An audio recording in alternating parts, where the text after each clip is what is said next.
بسم اللہ الرحمن الرحیم۔ السلام علیکم ڈیئر ویورز، کیا حال و احوال ہے؟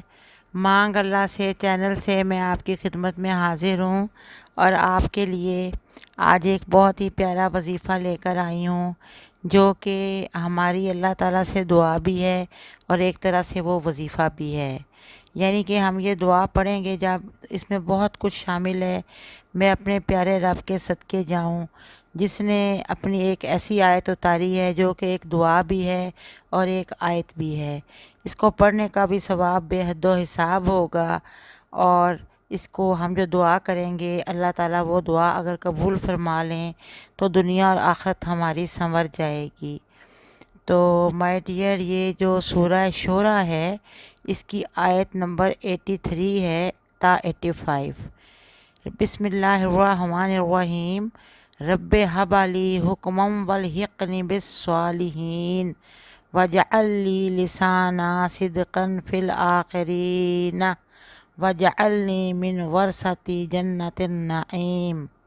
یہ سورہ شورہ کی آیات ہیں جو کہ ان میں ایک دعا پوشیدہ ہے۔ وہ دعا یہ ہے کہ اے میرے رب، مجھے حکم عطا کر اور مجھے اپنے صالحین کے ساتھ ملا دے، اور آئندہ آنے والوں میں میرا ذکر خیر کر دے، اور مجھے جنت نعیم کے وارثوں میں سے بنا دے۔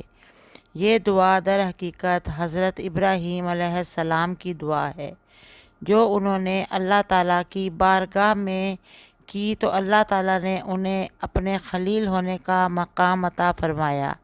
اس لیے اللہ تعالیٰ کو یہ دعا بہت ہی پسند ہے، لہٰذا ہر شخص کو اس دعا کے ذریعے اللہ تعالیٰ کی بارگاہ میں التجا کرنی چاہیے تاکہ اللہ تعالیٰ ہمارے اوپر مہربانیوں کے دروازے کھول دیں۔ دیکھیے یہ دعا کتنی پیاری ہے۔ اس دعا میں یہ بتایا گیا ہے کہ اللہ تعالیٰ سے حکمت یعنی دانائی طلب کی جائے اور نیک لوگوں کی صحبت مانگی جائے، اور یہ بھی مانگا گیا ہے کہ جب انسان دنیا سے چلا جائے تو لوگ اس کا ذکر اچھائی کے ساتھ کریں، اس کا نام اچھے لوگوں میں باقی رہے، اور دنیا سے جانے کے بعد اللہ تعالیٰ نعمتوں والی جنت عطا فرمائے۔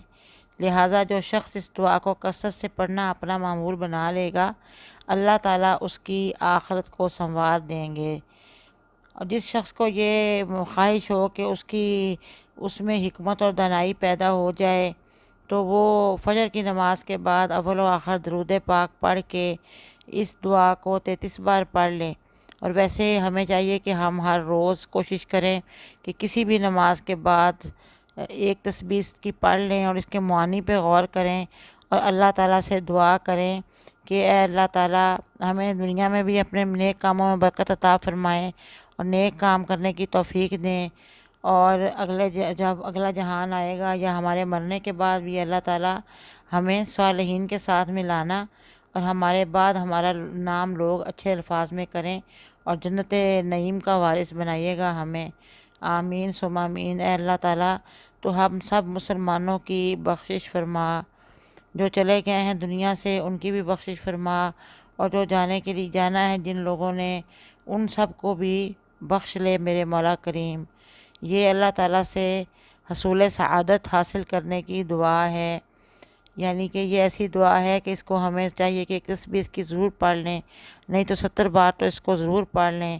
ویسے بھی جو شخص جمعہ کی نماز کے بعد اس دعا کو 70 ٹائمز پڑھ لے گا تو اس کی آخرت میں اس کی نجات کا سبب بنے گی، یہ اس کا خاتمہ بالایمان ہوگا، اور اللہ تعالیٰ اسے موت کے بعد جنت عطا فرمائیں گے۔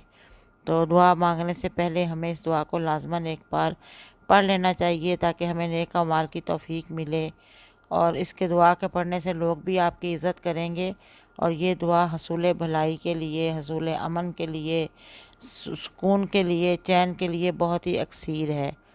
تو اب میں آپ سے اجازت چاہوں گی، اور جانے سے قبل میں آپ سے یہ کہوں گی کہ پلیز آپ میرے چینل کو سبسکرائب کر دیں، بیل آئیکن کا بٹن پریس کر دیں، اور ویڈیو کو لائک کریں اور کمنٹس میں مجھے بتائیں۔ اور اب میں آپ سے اجازت چاہوں گی۔ اللہ حافظ۔ انشاءاللہ نیکسٹ ویڈیو میں پھر ملاقات ہوگی۔